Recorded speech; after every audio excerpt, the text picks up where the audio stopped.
నిన్న చంద్రబాబు గారు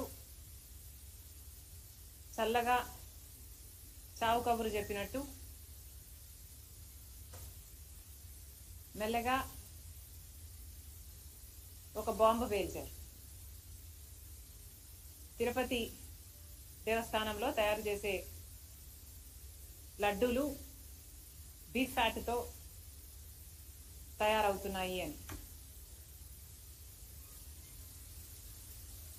ఇది చిన్న విషయం కాదు. చంద్రబాబు గారు చెప్పిన విషయం ప్రకారం 12వ తేదీన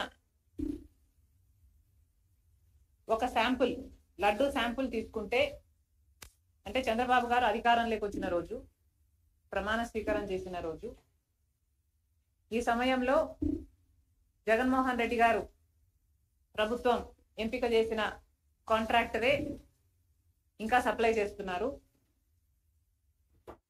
ఆ రోజున తీసుకున్న శాంపుల్లో బయటపడ్డ విషయం ఏమిటంటే, లడ్డూలు తయారు చేస్తున్న ఈ ఫ్యాట్ లో ఈ అంశాలన్నీ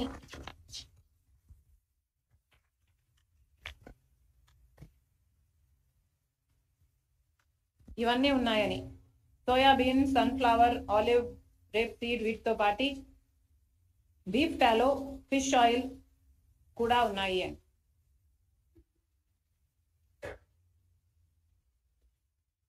ఇంత పెద్ద విషయం, కోట్ల మంది ప్రజలకు, వాళ్ళ భక్తికి, వాళ్ళ మనోభావాలకు సంబంధించిన విషయం, ఎంతో మంది సెంటిమెంట్స్, ఇమోషన్స్ కు ముడిపడిన విషయం. మన రాష్ట్రంలోనే కాదు, మిగతా రాష్ట్రాల నుంచి కూడా ఇక్కడికి వస్తారు. దేశ విదేశాల నుంచి తిరుపతికి వచ్చే వాళ్ళు ఉన్నారు. శ్రద్ధ, భక్తి, శ్రద్ధలతో ఈ ప్రసాదం నిజంగానే కళ్ళకద్దుకొని తీసుకునే వాళ్ళు కోట్ల మంది ప్రజలు. అలాంటప్పుడు బీఫ్ టాలో, ఫిష్ ఆయిల్ కూడా ఉన్న, ఈ పదార్థాలు కూడా ఉన్న లడ్డూని ప్రసాదంగా ఇస్తున్నారు అని చంద్రబాబు గారు నిన్న చెప్పడం జరిగింది. చంద్రబాబు గారిని అడుగుతున్నాం, చంద్రబాబు గారు ఇంత పెద్ద విషయాన్ని మీరు ఇంత సునాయాసంగా, ఇంత క్యాజువల్ గా ఎలా తీసుకోగలిగారు? కోట్ల మంది ప్రజలకు, వాళ్ళ మనోభావాలకు సంబంధించిన విషయం.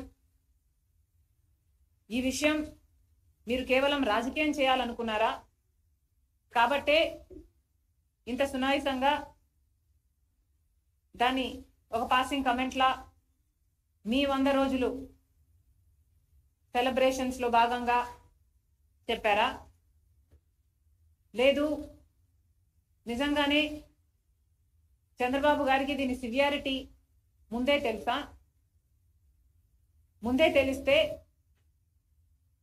మరి ముందే ఎంక్వైరీ ఎందుకు వేయలేదు? ప్రజలకు ఎందుకు చెప్పలేదు? ఇంత ఆలస్యంగా 100 రోజుల తర్వాత తాపీగా మీరు చెప్తున్నారంటే మీ ఉద్దేశం ఏమిటనుకోవాలి?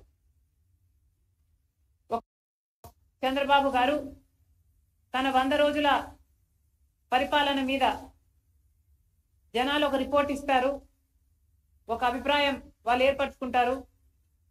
కాబట్టి తన వైఫల్యాలు కప్పిపుచ్చుకోవడానికి, వైసీపీ మీద బురద చల్లడానికి ఈ 100 రోజుల వెన్యూను ఎంచుకున్నారా? ఏమీ అర్థం కావటం లేదు. చంద్రబాబు గారు సమాధానం చెప్పాలి. ఇంత పెద్ద విషయం, ఇంత పెద్ద విషయం ఇంత సునాయాసంగా చంద్రబాబు గారు తీసుకోవడాన్ని కాంగ్రెస్ పార్టీ ఖండిస్తుంది. మేమైతే దీన్ని చాలా సీరియస్ గా తీసుకున్నాం. కాబట్టి మేము మినిస్టర్ ఆఫ్ హోమ్ అఫైర్స్ కూడా ఒక లెటర్ రాశాం. సిబిఐ ఎంక్వైరీ జరగాలి, ఎందుకంటే సిబిఐ ఎంక్వైరీ జరగకపోతే తప్పు ఎవరు చేశారు అని ఇంపార్షియల్గా ఒక ఎంక్వైరీ జరగకపోతే తప్పు ఎవరు చేశారు అన్న విషయం బయటికి రాదు. ఇది కేవలం రాజకీయం కోసం వాడుకుంటున్నారా లేక తప్పు నిజంగానే జరిగిందా?